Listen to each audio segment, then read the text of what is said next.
All right, guys, welcome back to another video. It's your man Jay. So the Samsung Galaxy A53 is a part of Samsung's A line, which basically tries to get customers a lot of bang for their buck and keep the price to what they consider to be low, or worth it to the customer. So 5 likes, 3 dislikes so far as I'm rolling up on 48 hours or so. So the first thing I want to talk about is the display. Now this display is actually 120 hertz, and some people might not know this, but its default for me was set to 120 hertz, and I think that's pretty nice. Just being able to have a device that's in the rim of even the conversation of having any kind of high refresh rate is great. But the price on this is still $450, so I think by the industry standard, this probably should have 120 hertz or at least 90 hertz. So while that is there, I think that's a huge plus. That this device has a 120 hertz display. And then, I mean, just looking at the display itself, it's a fantastic, bright, vivid display. You should not have any problems with viewing on this device at all.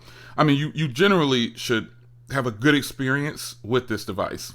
6.5 inches, 120 hertz, 1080p, more than enough by today's standards to get a good viewing experience. Angles and everything, I found that when watching movies and things like that are actually really good. You shouldn't have too many issues. You shouldn't have really any issues. You've got to have some really high standards to say that this is a bad display. How about that? Next is the battery life. So the battery life is still learning my behavior, but it is actually going to be really good. So I've been going now. Let's optimize it. I always come in and optimize it. Just why not? It does have the big power saving mode, but I have not turned it on yet. So I've been using this now for 1 day and 19 hours, and I've got just over 3 hours of screen on time or something like that. So it's good. I know it says 3 days there, but today is June 1st, and so it kind of overlapped a little bit. I think I did get it on the 30th. I don't know why it shows that, but nonetheless, this will be a 2-day device for a lot of people, and it's going to be really nice. And it says that I've got 3.5 hours of screen on time. And I think that's gonna be roughly about right. It's still learning my patterns though, but seeing as though this has a very large battery, I believe the battery is 4,500 on this device. You should not have an issue with battery on this device.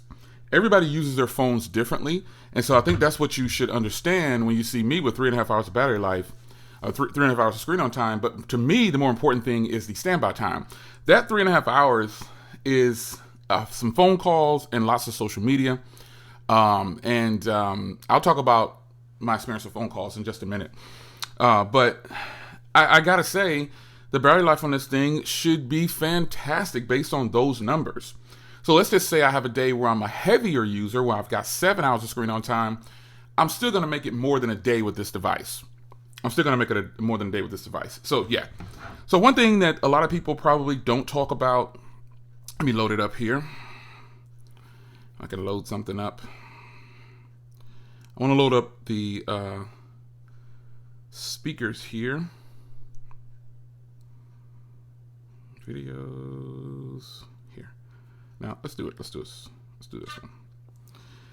So all right, guys, if you've been this has stereo speakers, or dual speakers, I'll say, and they're really good. Alright guys, welcome back to another video. It's your man Jay. It's windy out here, so I apologize if there's a lot of wind to begin with, but I did want to give you a 2,000-mile follow-up, and just over almost 4 months later with this truck of owning it. So this is my 2022 Chevy Silverado Custom. As you can see here, I have a silver color. I got the silver wheels. I didn't get the Dark Essentials package or anything like that. So in this video, my microphone I was outside, it was very windy, so the GoPro was kind of cutting in and out a little bit, but I gotta tell you, I am extremely happy with the speaker setup on here, which also leads me over to hardware. I'm gonna join it all together. It's one of my likes. Hardware on here, and this is another glimpse at the screen. You can see how beautiful that is. Hardware on here with those dual speakers, you get this nice camera setup in the back, and yes, that is a fingerprint magnet, but it is what it is. I mean, the hardware on this is nice. It's a good looking device. I can definitely say that. I like the way the camera setup is. I like that it's got that unibody sloping design with the cameras, and it's not multiple pieces or sticking out any kind of way. The color is black, and that's the only color, unfortunately. But people like matte black, I like matte, you know what I'm saying? So that's what it is. But the shiny sides, I feel some type of way about it, but it is what it is. But the hardware is really nice because you do get some really nice features that come with this software-hardware combination. I'll talk about that next. But this hardware is really nice. Got a nice looking camera setup. You got a noise canceling microphone up top, and you got another microphone on the bottom. You got shiny size, power and volume. No headphone jack, but you do get an SD card slot. And so the SIM tray doubles as an SD card slot. So one half of it is the SIM, and the other side is the SD card slot. So I think that's cool. So hardware itself, beautiful. It's a nice setup. I would have liked to have seen some white, some blue, some green, some red, some other colors. That would have been nice. Purple, anything. But nope, that's not the case. So the next like I have is the face and fingerprint unlock are really not there. I mean, this should be a standard now on everything that's Android. Why some Android devices don't have face unlock is beyond me. Pixels, that just doesn't make any sense. It's Android. Everything should have face unlock at least. At least. That is a shocker to me. But, we're going to roll with it. Face unlock and finger unlock on this thing is really nice. Really nice. That's another like. Now, another like that I have are the cameras. The camera quality on here is actually pretty solid. Let me open up something here. Swipe away some emails. All right, let's get into the pictures. This is really good camera quality.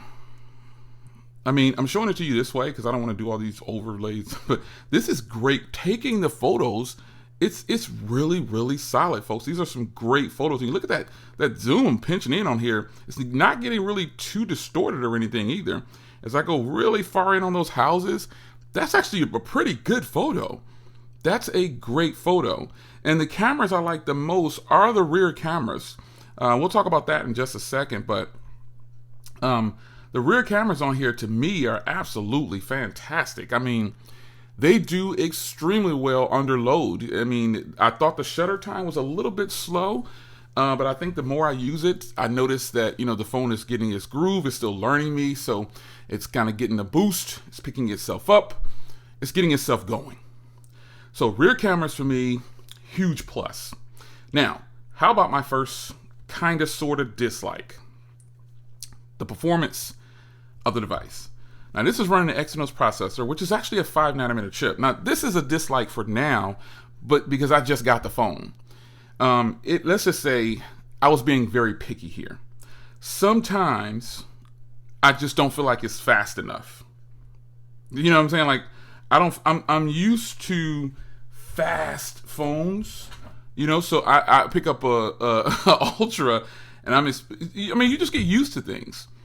I feel like I could turn off animations that it could make it feel faster, but just, basic going about, sometimes it just doesn't feel fast and fluid like what I'm used to from a Samsung device. That's what it is.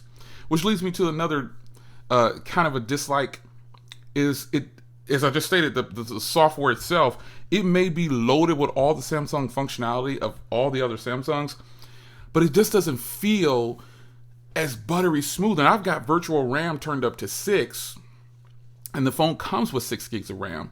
So in reality, I'm getting 6 gigs virtual, and then however much is available on the actual device, right? So, it feels a little sluggish sometimes, and it just doesn't feel as smooth. The software is just, it's Samsung, but it doesn't feel like my other Samsung devices. And that's why performance and software and everything kind of goes together. I guess that could be considered one, but hey. Now the last dislike I have is the front camera.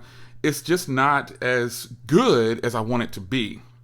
It could be great, but it's just good. How about that?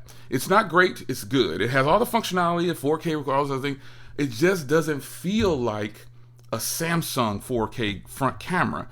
And I like to shoot 4K in portrait video, and it doesn't have portrait video. So a couple of bonuses I'll give this phone on the way out. And again, I know those 3 dislikes are very picky early on, but why shouldn't I be? $450? I mean, I'm not gonna, nah.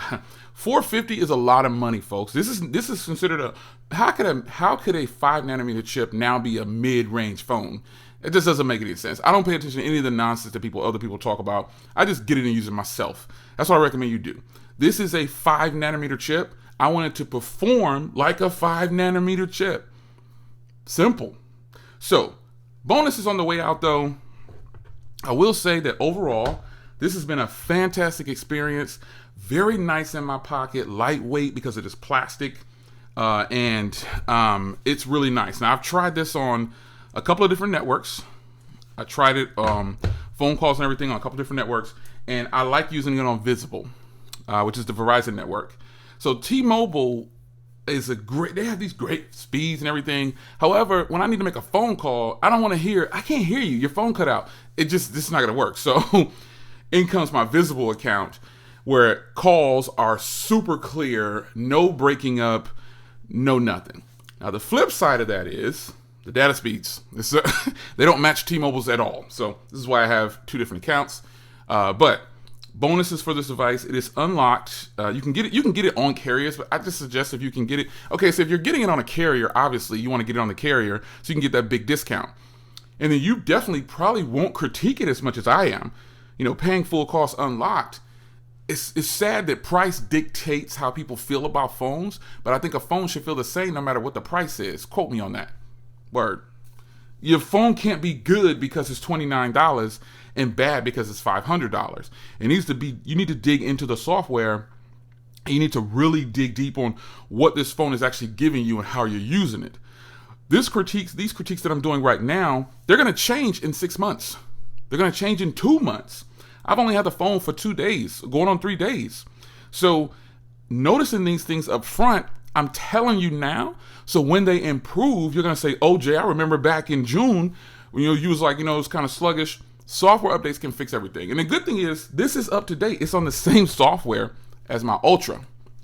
But, these things that I brought to you, my dislikes are really, really minor for a lot of people. Some people probably wouldn't even care. But I'm used to a certain type of quality of device, and that is why I am here. So I bought this to dig deep and show you likes and dislikes so far after a couple days. It's real. It's real. It's your man Jay. Hope you guys enjoyed. If you have this device, do your likes and dislikes kind of match mine a little bit, or do you have another dislike that you want to point out in the comments? It's your man Jay. I'll see you in the next video. Take care.